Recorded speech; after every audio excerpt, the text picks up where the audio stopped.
Hi everyone. We're getting ready for a live read of chapter 1 of Charming the Shortstop. And this is an art copy, so that's why there's a big old stripe on it. So I'm just seeing if this is going to show up on our video page.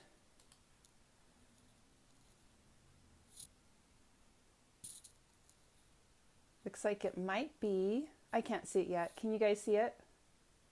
Someone's waving. Hi, Susan.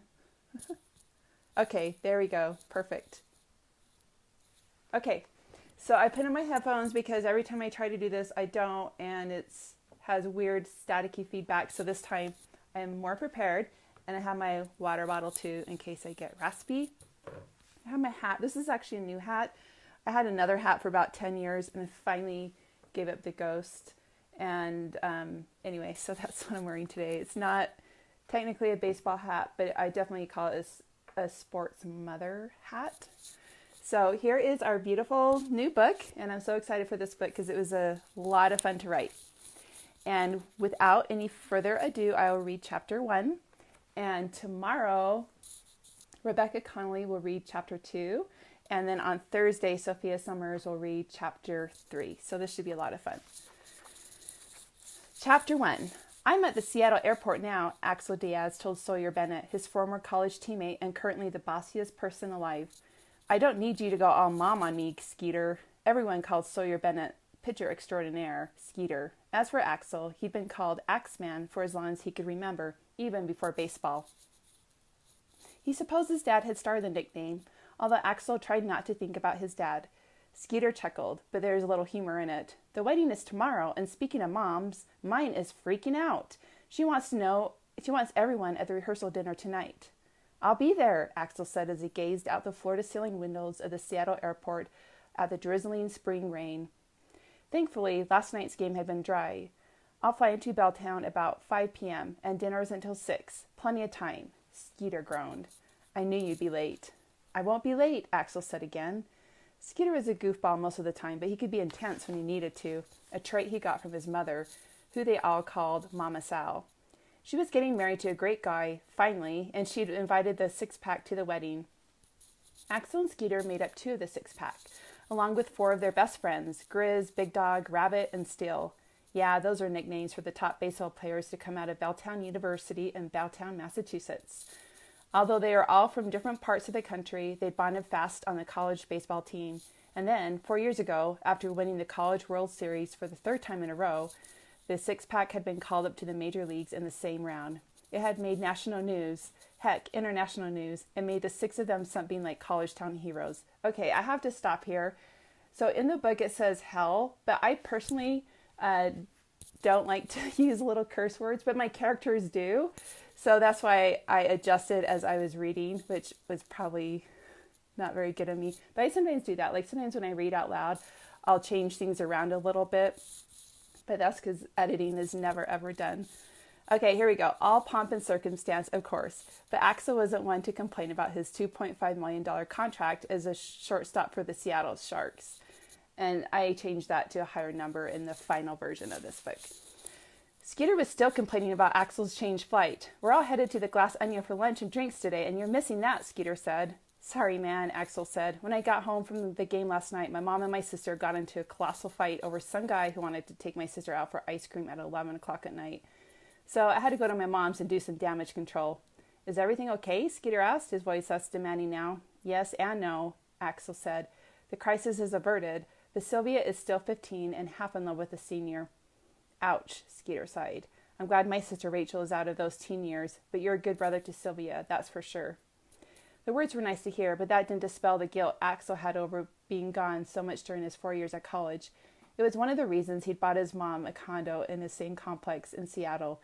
He could be a lot closer to them and be part of his little sister's life. Their dad had bailed on the family when Sylvia was 2, so she barely remembered him. Axel wasn't so lucky. He had 12 years of memories with his dad. Anything else going on that I should be aware of? Skeeter asked. You know my mom opened the invitation for anyone to bring a +1 to the wedding. I think they just announced boarding, Axel said. Right, Skeeter said with a scoff. Every time I bring up dating, you change the subject or suddenly have to get off the phone. Axel couldn't deny that. Okay, and when I was writing this, I did say Alex, or wrote Alex a few times, so I had to make sure I did a search and replace for that. But I know my character's name, just so you know. You know, Skeeter continued, having a girlfriend wouldn't be the biggest crime in life, Axeman. I've had girlfriends, Axel said. You really should get off the phone. This conversation never went anyplace good. Name one. Axel placed his hand on the cool glass. Define girlfriend. A woman who you date exclusively for more than 1 week, Skeeter said. You might even confess your undying love and devotion for her at some point. She becomes more important than most things in your life, second only to baseball. Despite himself, Axel smiled. That's a pretty tall order. By that definition, no. I've never had a girlfriend, but I don't see how that's anyone's business. Women and baseball are always my business, Skeeter said. One of these days, a woman is going to knock you over and you won't know how to get up. Doubt it, Axel deadpanned. One of these days I might be looking, maybe after Sophia gets married. You can't put things off forever, Ax. Axel rubbed a hand over the scruff on his chin. Most of his baseball teammates wore full beards, but he didn't like the upkeep. So he shaved every few days, not staying completely clean-shaven, but avoiding the full beard look too. His reflection in the window only told him that he could use more sleep. Why so many questions? No reason, Skeeter said. But if Mom introduces you to a few ladies at the wedding, don't be surprised. Axel dropped his hand. Mama Sal's going to be busy getting married, not playing matchmaker. You know my mom, Skeeter said. A multitasker. Axel blew out of breath. I'm coming in for the wedding, nothing else. All right, Crouch, Skeeter said, amusement in his tone. See you tonight, and don't be late. Axel hung up with Skeeter just as the boarding for the first class was announced. He pulled up his boarding ticket on his phone and made his way to the gate. As he walked onto the plane, he asked the first flight attendant he saw, a guy named Gabe, according to his name tag, Is there anyone sitting by me? Gabe pulled up something on his phone. No, sir, you're the only one on your row. Great, thanks, Axel said, settling into the plush leather. If there was one perk he enjoyed about making good money, it was flying first class, which I have never done in my life, but it looks delightful. The only time he flew coach now was when he was traveling with his mom and sister, mostly because his mom insisted so that his sister wouldn't grow up too spoiled. But it was a concept Axel had struggled with. At times he was another parent to Sophia, since he also felt responsible she didn't have a father in her life. So Axel wanted to make up for that fact and help her become a rational, well-adjusted adult. Other passengers started to board, and Axel turned his attention to the window. Outside it was drizzling, and he watched as a couple of cargo trucks drove away from the plane. They probably just loaded the baggage onto the plane. He sent a quick text to Sylvia to let her know that he was thinking of her and to ask if she wanted something from Belltown. She was probably still mad at him, but that was something Axel had experienced plenty of times before. Sylvia texted back a minute later. Can you get me one of those lumberjack hats? Axel smiled. Sylvia asking him to bring her a hat was definitely an icebreaker. Sure, he texted. Do you want the red or black one? Red. You got it, he texted. Then he added, Go easy on Mom while I'm gone. See you in a few days. Tonight was a bye game, and the Sharks would be playing the Colorado Indians next, so Axel would fly from Belltown to Colorado right after the wedding festivities. See you. No other reply, which meant no other drama. She hadn't said no to the request of looking after their mom, so Axel took that as a good sign. Excuse me, sir, a young male voice said.